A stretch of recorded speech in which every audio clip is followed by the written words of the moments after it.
Police crime intelligence boss Dumisani Khumalo says suspected criminal and murder accused Katiso KT Molefe's alleged links with the Hawks and other units emerged during investigations. He continued with his testimony at the Madlanga Commission today after falling sick last month. Khumalo says they knew of these connections before the takedown operation at Molefe's Senton home last December. And then moving on to the point that I've touched a little bit, that talks to the information about a Zungu that we had received before the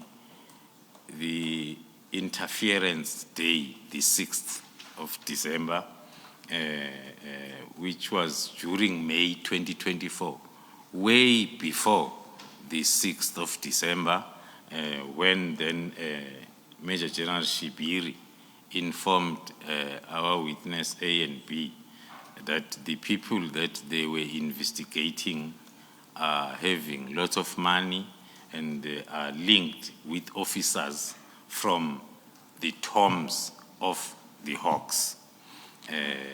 And he specifically mentioned a Zungu. So that is the information that we received way before the 6th of December. For more, we're joined by Tshwane University of Technology Head of Policing, Kholofelo Rakubu, UNISA Politics Professor Dirk Kotzé, and former Police General Jeremy Vearey.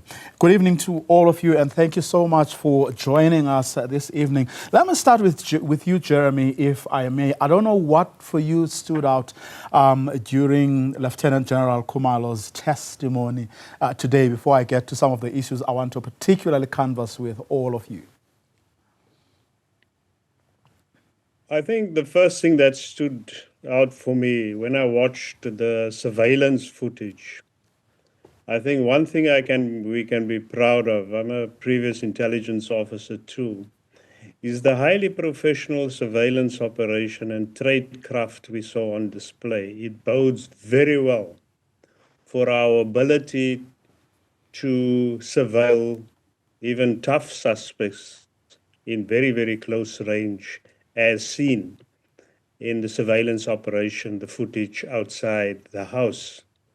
And I think that is significant. I've been tracking this even the last time with the Molefe issue, the mobile surveillance of vehicles tracking it down to the house, that we can be assured our intelligence, as far as that side of the tradecraft is concerned, are quite professional. The second thing I think was important, one almost missed it, but General Khumalo referred to police officers as hitmen. And I think this is a disturbing new trend, if it is proven, that tells us how deep and how far organized crime has changed its modus operandi in terms of dealing with its enemies. So definitely we're dealing with a totally another level of organized violence here, because police officers are least likely to be stopped. They're able to navigate, they're able to know through monitoring radios exactly where other forces are deployed, and are able to circumvent those forces to conduct much more professional killings operations. For you, Kholofelo? For me, the CCTV footage took the center stage because we always asking for verifiable evidence. And in this case, the CCTV footage became a verifiable digital footage, which then strengthened Khumalo's case or allegations to substantiate operational compromises that he has alleged, and also the cartel connection and protection, because previously he highlighted issues with the cartel protection and connection.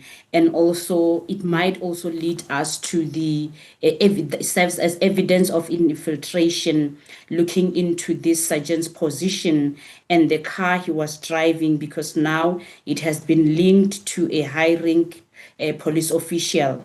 Then one wonders if General Sibiya was aware of the whereabouts of that car, and now one insinuate that maybe this sergeant might be a middleman transporting money or something like that. So today's testimony shifted the focus. Now we no longer talking about isolated incidents, but we now talking of the systemic corruption because of the verifiable digital evidence that was provided.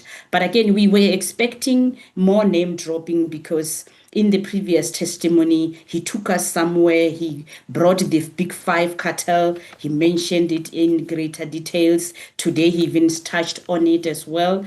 But again, what was shocking for me is another name dropping, to be a name mentioned to be associated with the General Sibiya, and also in the presence and who provide security to General Sibiya. So those were interesting because it highlighted deep-rooted systemic corruption. It highlighted issues of infiltration to a greater extent. For you, Prof?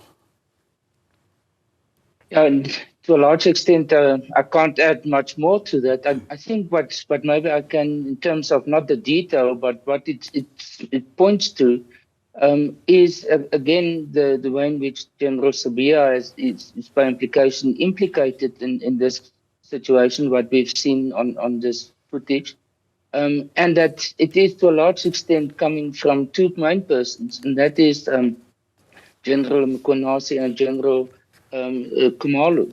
So I think why the unfolding of the patterns and the sort of the way in which the top structure of the police have now been either in the one, I would say, almost camp, or the other camp, that has been reinforced, I would say, by today's evidence. And I think this is going to become a major theme with respect to the work of both institutions, the Commission on the one hand, as well as the Parliamentary Ad Hoc Committee. And I think this is going to be one of the key issues of how ultimately to deal with this, because it looks as if the police top structure is split in the middle. And what will be especially the recommendations or the response from the Commission in the end, how to deal with this particular situation, because it seems to go very deep. Indeed. I mean, Jeremy, how damning is that surveillance footage, given that it somewhat puts Sergeant Ngosi, who's driving a car authorized by the office of Lieutenant General Sibiya, into the home of an alleged wrongdoer. We obviously don't know what was in that white bag precisely, but on Lieutenant General Khumalo's account, it's something light but of value. It could well be chocolate.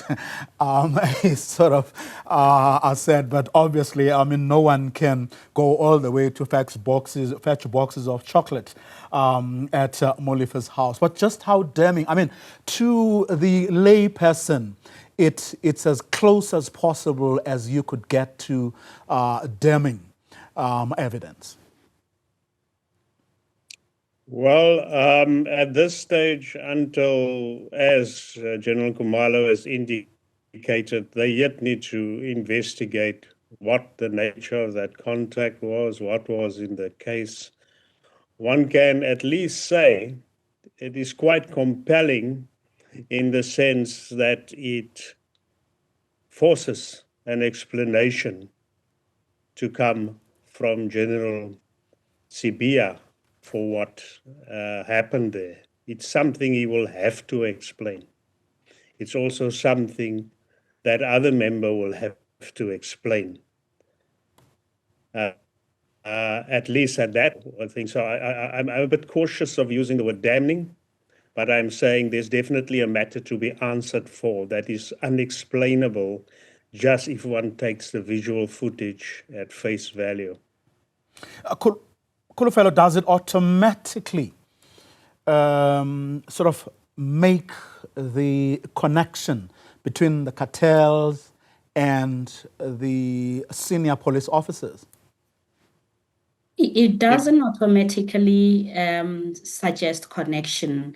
The purpose of the commissions and other committees is to verify and dig deeper. So with this now, the scope and the investigation should be expanded so that now there can be greater verification into Sibiya's role in this and Nkosi's activities and what was his position or what did he have to do with Molefe, for example. He was under investigation, so how is it that he's in that space? So the commission may have now a responsibility to probe more aggressively to understand the connection. Nothing is obvious. Even that white plastic, we can only insinuate because they are linked to a cartel. We can think money, but that needs to be verifiable. The connection and the link then must also be verifiable to an extent that we can be able to tap into records, emails, proof of communication, and so forth. WhatsApp, for example, between now, Nkosi, Sibiya, and around the timing of that video, around the timing of that shooting of that video or that visit. What was the nature of communication? Was there a message from Nkosi to Molefe or Molefe to Sibiya? Things like that, so that we can understand what was the purpose of the visit. As if for now, it is only a video which is verifiable that indeed someone was there, presently there. We can see he was there.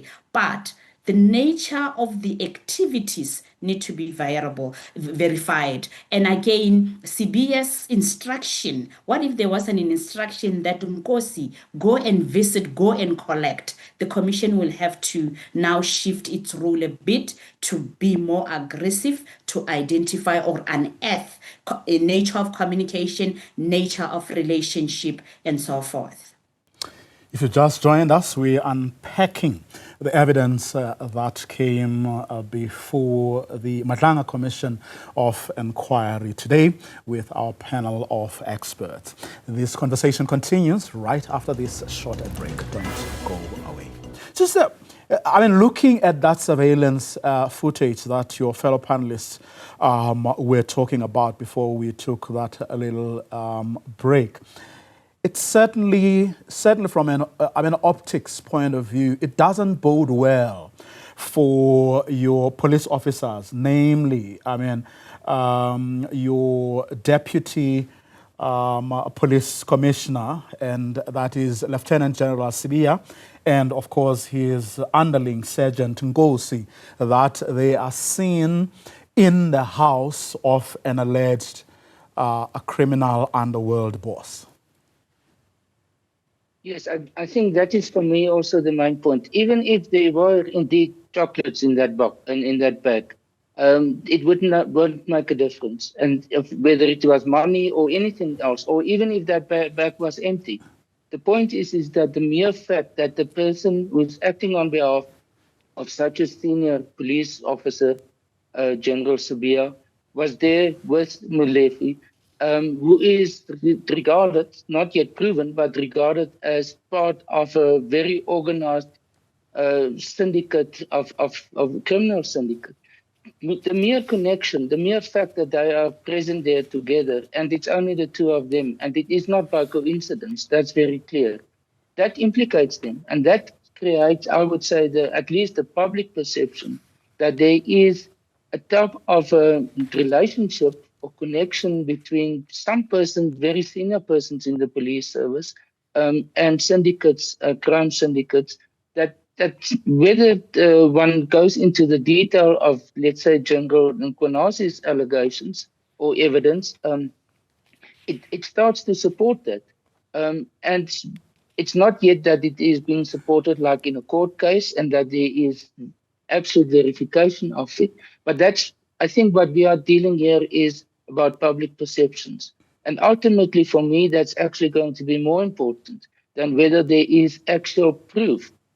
With this commission, because it's not a court procedure, it's not a judicial process where all the evidence must be tested and proven. I think this is in the end what the main purpose of this commission is going to be, is to expose it and to present it like it is. And then it is for the investigating agencies of the state in order to decide whether they want to take it further or not. But for me, the point is that it will expose the relationship that exists between very senior persons in the police service and very important senior and syndicates, crime syndicates, persons in that.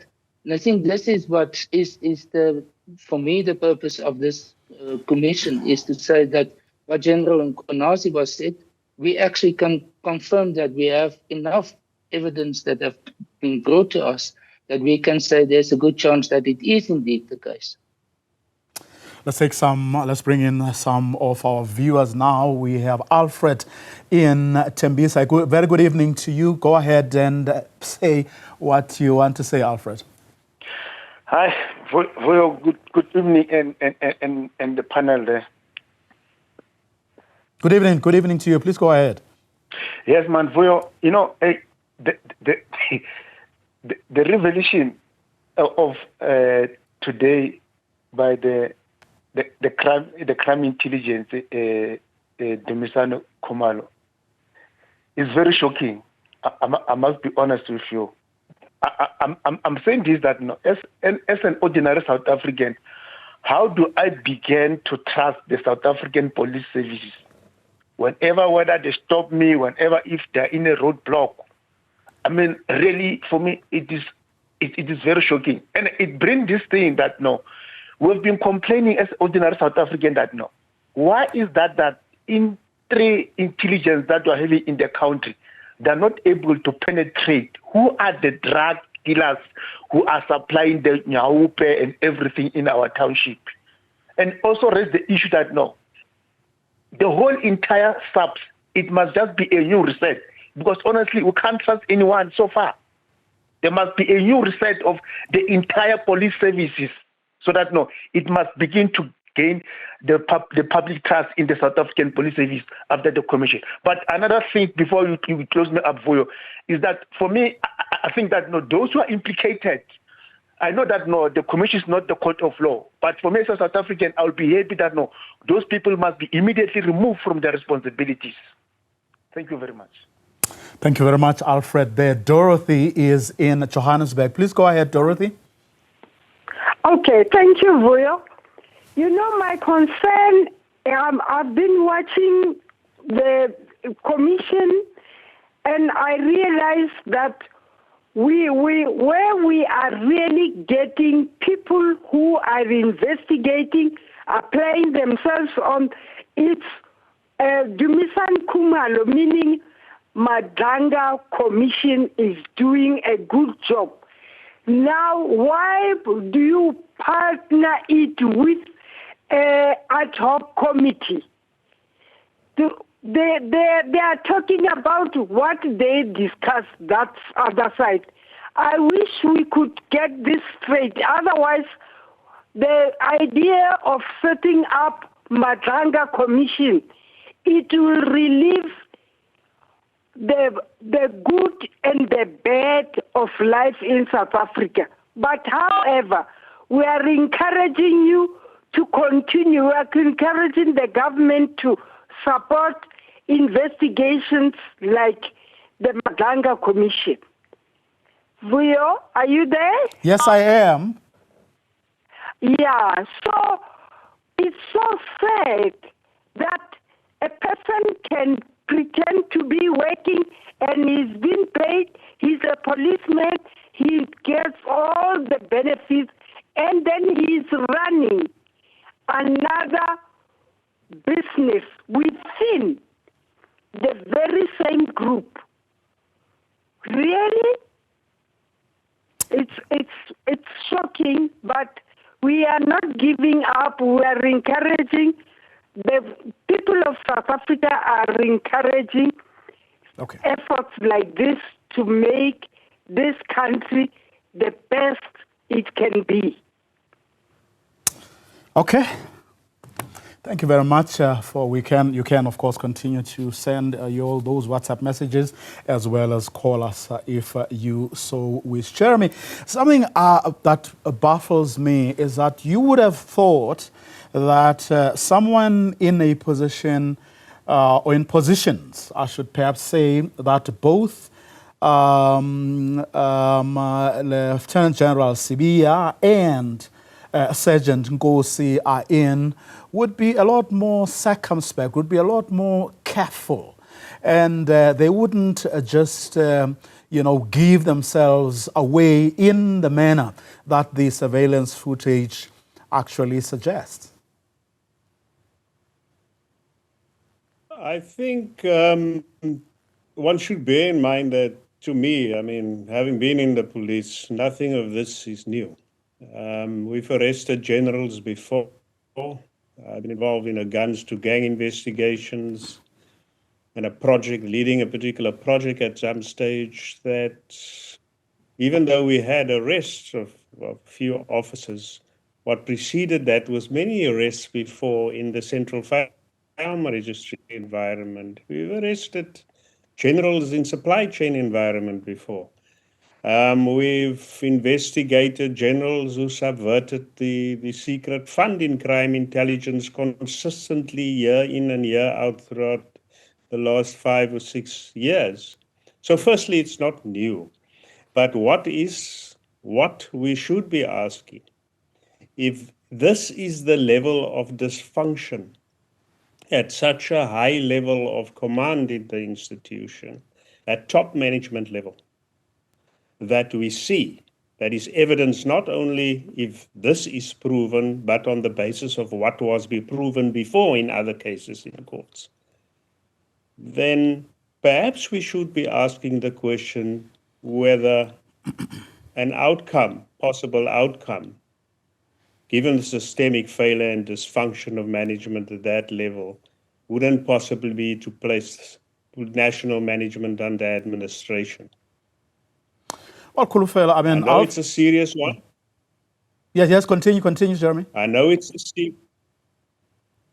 a serious one, but in other government departments and other institutions where dysfunction has reached a level of paralyzing the capability of a municipality or a university, like I mentioned previously, some examples of the Mangosuthu Buthelezi University of Technology in KZN, where the minister back then of higher education placed it under administration because of that such dysfunction caused by corruption and maladministration at that national level, and it was declared it would be put under administration. An assessor was appointed independently,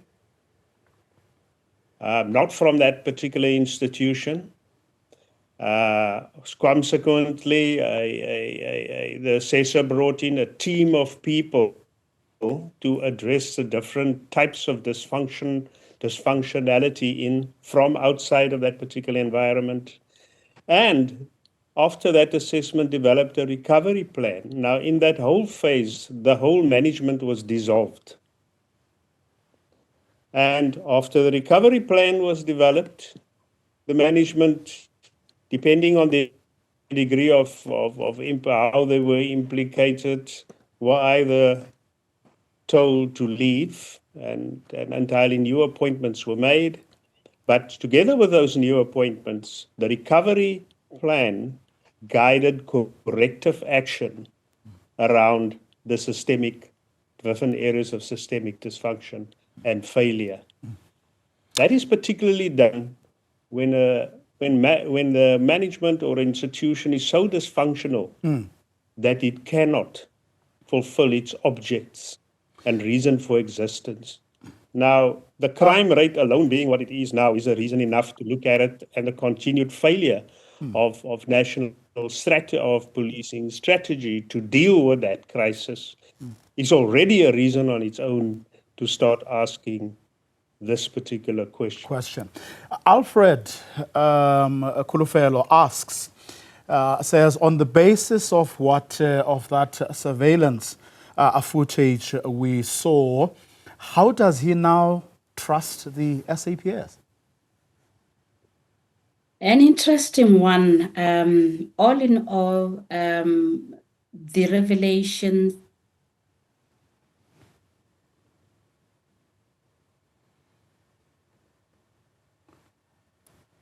Okay, we have a problem with that line. But let me come to you, Prof, before we take a couple of other calls. Both Alfred's question about how does he now, trust the SAPS, but also an issue that Dorothy has a problem with, which is, as she called it, why partner the ad hoc committee with the commission? Yes, that is indeed an important question. I myself have also asked it for me.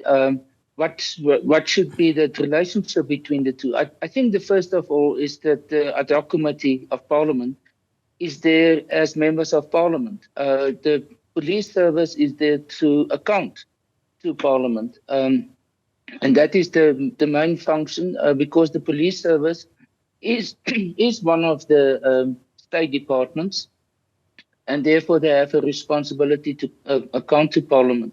So I think I look at through that lens that that is the first objective of the ad hoc committee, which is not the same as that of the commission. The commission is a judicial commission. It has a very specific terms of reference, and that is in order to discover information, to have the allegations or the information that was presented by General Nkonazi on that, to investigate that in the first instance, to try to determine as much as possible to what extent they can validate or not that information, and then make recommendations. What is also part of the Commission of Inquiry's terms of reference is that they can recommend even before they've concluded their investigation or their process, that some persons can be referred to the national prosecuting authorities, and I guess IDAC also, to be prosecuted immediately because there's sufficient reason to believe that they can be charged in court. So this is therefore, I would say, the main focus areas of this. I think one of the points which I'm concerned about is that what will be the ultimate outcome of both of them. If, for argument's sake, the two processes reach different conclusions, what then? And I think this is something which not necessarily is at this stage already predictable, but it cannot necessarily be excluded, because this is one, I can't think at this stage of a similar situation where one issue is investigated by two different processes. The one is in Parliament and the other one is the Judicial Commission of Inquiry. And it is, again, I think in terms of the Commission, this is the one that is more looking at it from a judicial point of view, and therefore the possibility of maybe prosecutions, while Parliament is looking more at the relationship between, I would say, between the executive, the minister, and the ministry, and that of the top structure of the police service. A very interesting question indeed, Prof. We're going to take another quick ad break, and after the break, there's one or two other points that I would like to canvass with our panelists. That's coming up in a minute. Welcome back, and if you just joined us, we're talking about evidence that today emerged at the Madlanga Commission of Inquiry. Let's take some WhatsApp messages from our viewers. Sibia Mkunu and the rest of these criminals must be arrested with immediate effect and immediately stripped off their pension funds and forfeit all their assets to the state. They are simply criminals. Drugs are an everyday business at our expense. That's David. The return of Khumalo brings more revelations into Katiso Molefe and Sibia, and this shows just how our justice system is being taken over by criminal syndicates within the same system that have to ensure our safety as citizens. That's SEPO. Good evening, Mr. Mfoko. Well, I think General Khumalo gave a comprehensive testimony at the Madlanga Commission because the level of crime in the country is too bad, because people who are supposed to protect us are the ones who are committing serious crimes. What a shame. Our national security is at high risk, so corruption must be rooted out. Expose every criminal, save lives, save South Africa. That's Mwako. Good evening. Our justice system is a shame. Well done, General Mkhwanazi, for revealing these fake ministers and generals. I applaud General Khumalo for his professionalism. He knows his story. That's Tash. Let's take a call now from Stuart in Durban. Stuart, good evening. What's on your mind? Good evening, Vuyo. Good evening, Vuyo, and your panel. Good evening. Good evening. Go ahead. Tell us what's on your mind. Yeah, what was shocking to me today, Vuyo, was I can't call Sabia general because it's shocking that he could take a career criminal to Parliament. The man had 15 convictions and didn't sit one day in jail. Okay? And he mixes with people like that.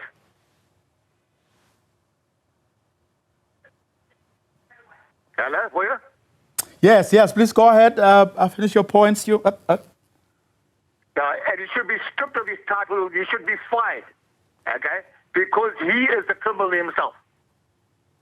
Okay? So it's very, very sad to see an arrogant man like him, what's supposed to protect us, taking a career criminal to Parliament, okay, as his bodyguard. It's shocking. Thank you very much for you. Thank you, Stuart, for that point. And of course, thanks also to the other viewers who have sent those comments through the WhatsApp line. Here's something, Jeremy, that also disturbed a lot of people from what emerged today, hearing that, certainly from Lieutenant General Dumisani Khumalo, that Stuart James Sharnick, who is the bodyguard of suspended Deputy National Police Commissioner Shadrack Sibia, has, in fact, take a listen to how he himself actually put it before the commission today. The car is registered or owned by a gentleman named Scarnick Stuart James. If we scroll, I'm not sure whether it will be back up. A quick, let's scroll again, and then on the left. To the left. To the left or to the right? This. To the This.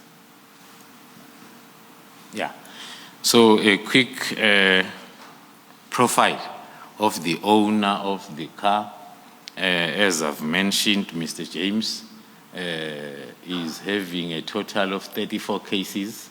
He was found guilty on 18 of them, and 11 were withdrawn, and 5 he was found not guilty. Definitely cause for concern, Jeremy. Here's you have the Deputy National Police Commissioner's bodyguard. 34 cases, found guilty in 18. What is such a person doing next to the Deputy National Police Commissioner of Police? That is indeed a question. Remember, a bodyguard shares a very intimate space with its principal or the person protects. It goes where that person goes. It sees and observes who the person meets. It has access to very sensitive environments by virtue of that particular protection. My question is, it is certainly unwise, given the profile given, and problematic, and at best allegedly criminal, for such a person to have access that comes with that degree of intimacy of being a bodyguard. And the next question that worries me even more, if this is the same man who sat in Parliament, how did a person with that record go through all of Parliament's security processes and land up right there in a committee sitting? What failed systemically right from the beginning when they entered a precinct, the parliamentary precinct, where you and I, if we were flagged on the system or there was a check done if we have a criminal record, would definitely not have had access. Prof, your thoughts on this matter? The very disturbing that such a thing was permitted even at that level. Your thoughts, Prof, on this same question? Yes, I fully agree with this. You know, the fact is that we hear very often that someone has not been appointed in a position because their security clearance were not finalized. Now, if we talk about people that are not necessarily involved in decision-making processes but providing security, that should, in my mind, apply the same to them also. So that it is in the end not a decision by, let's say, the political head, who they want to appoint for positions, even if it is just as bodyguards or for personal security or as drivers. The police has this VIP protection unit, which is supposed to do a lot of this type of work. And I hope that they are going through proper procedures in order to make sure that there's no criminals or persons with criminal records involved in such a situation.